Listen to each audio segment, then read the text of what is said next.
you work hard for your money, or does your money work hard for you?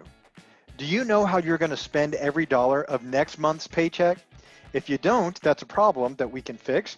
Let's build a budget. Hello, everyone. My name is Brad Reed. I would like to encourage you to be good. And by good, I mean get out of debt, achieve your financial dreams, and give generously to your community. Welcome to Financial Fundamentals version 2, video 9, Build a Budget.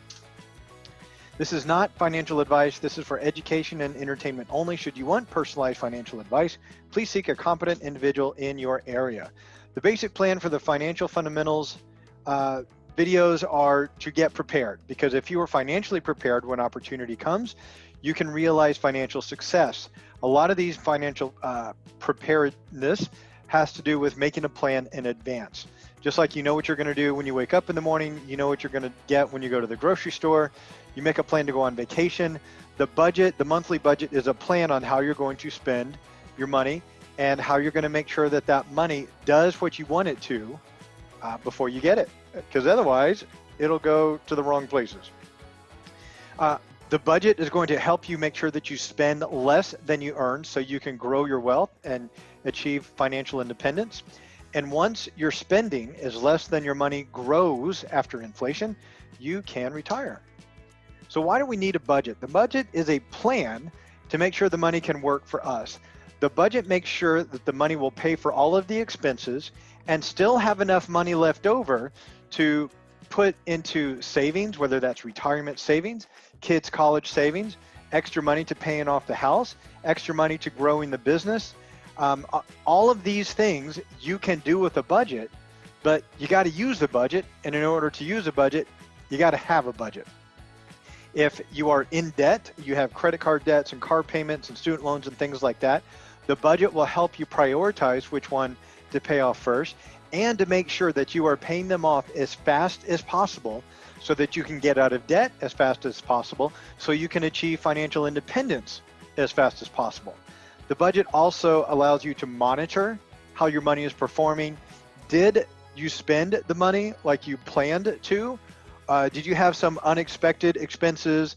Are you repeatedly and every month having a lot of unexpected expenses? And it allows you to monitor how you're doing with sticking to your budget. And then the budget also allows you to reflect, review, adjust, and improve on how your money is working for you. Maybe you need to add some light items to your budget. Maybe you need to put a little bit more money towards paying off debt, or maybe you need to put a little bit more money towards retirement savings and less money towards your kids' college money. But it allows you to control your money in these 3 ways and more. So a budget is going to start with a list of your incomes and then a list of your expenses and bills. And if you are out of debt, except for your house, then you can have a list of the savings allocations like retirement, kids' college, things like that. The budget is going to be a tool to track which expenses have been paid and which expenses have not been paid. So maybe some friends call you up and say, hey, we're going to go downtown and we're going to get a hotel and we're going to have a nice meal and we're going to have a really fun time, but it's going to cost a couple $100. You can go to your budget to say, you know what? We don't have that in your budget this month, but we'll save for it so we can do it next month. Or, hey, you know what? We do have a little bit of money left over. Let's go have fun and enjoy and reward ourselves. And then, of course, at the end of the month, you can evaluate. Did the money control you? Did you splurge when you weren't supposed to? Or did you stick to the plan, and are you on your path towards financial success? So this will be the rough guide on how you create a budget. Folks, there's a ton of spreadsheets out there that you can grab off the internet. There's a bunch of apps that you can download to your phone. There's a lot of banks that have budgeting software for free just by having an account there. So I'm going to go over the high levels of how to create your budget in case you want to do it for yourself on a spreadsheet like Google Sheets or Microsoft Excel or whatever spreadsheet you use. But just know there's a lot of apps that you can download on your phone or tools that you can get from your bank or on the internet. But the number one most important step to creating your budget on any kind of tool, cell phone app, spreadsheet, webpage, whatever, is you have got to get your spouse, your partner, your mentor, whoever your financial accountability partner is, okay? You need to have them and create the budget together.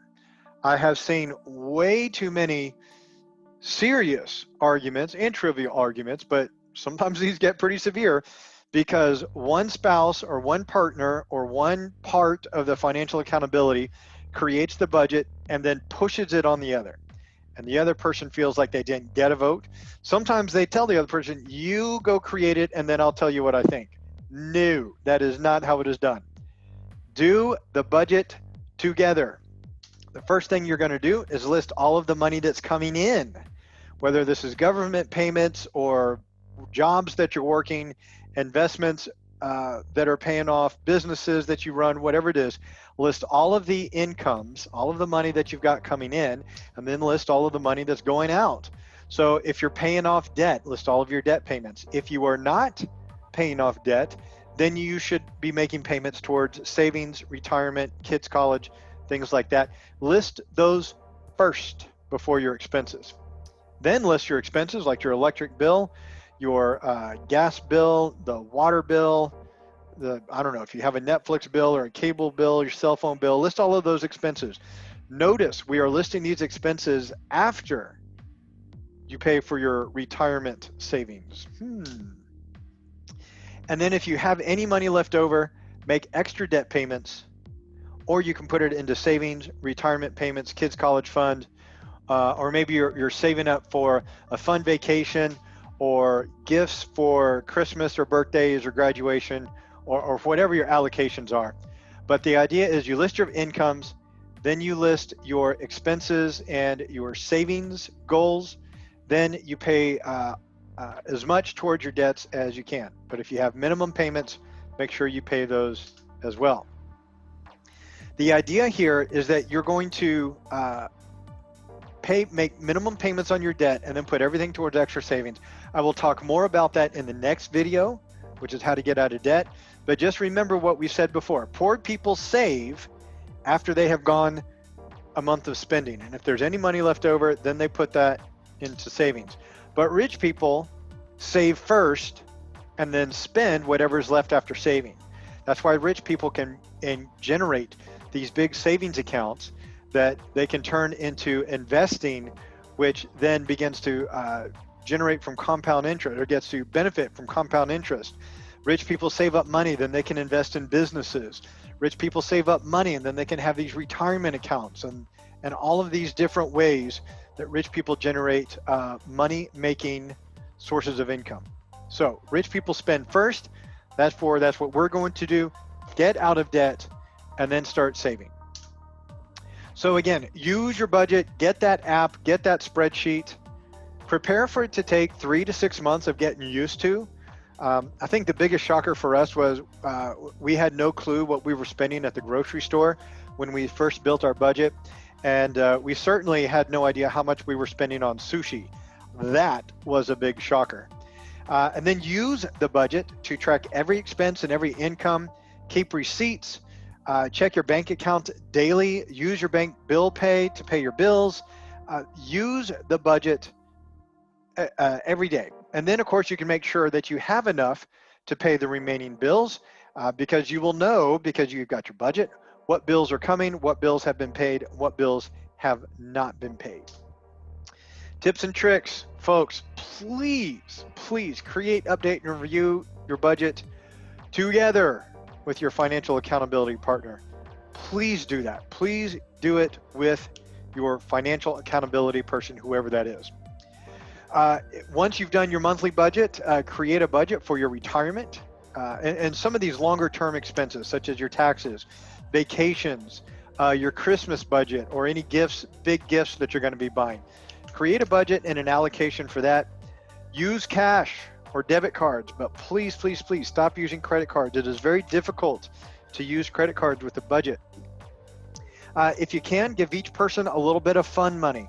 Allow each adult to feel like an adult by saying, hey, look, here's $50 a month or $100 a month, whatever, where you do what you want to do with it. You know, buy something silly, go do something silly, or save it up to buy a gift for someone, but just give each person their own little slush fund if you can carve that out of your budget if you were not in debt. If you are in debt, then obviously the fund money, the slush money has already been spent. You need to get out of debt except for the house before you start having a lot of fund money and slush money and extra stuff like that.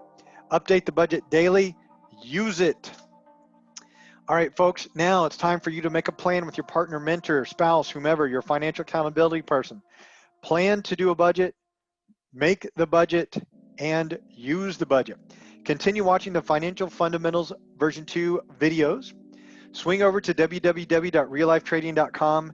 Start learning how to trade stocks, start learning how to invest, because you're going to need that skill soon. Start building that skill now. If there are any boarded up houses in your neighborhood, or if you know someone who's going to be foreclosed on, let me see if I can stop that foreclosure. Let me see if I can renovate that house and resell it. That way it'll generate tax revenue for the local schools, first responders, and it lifts everybody's property value in that neighborhood. Email me, bradreed@winwinfinancialsolutions.com or brad@reallifetrading.com. Folks, thanks for watching this video. And as always, invest on logic, not on hope. Have a good one, everybody.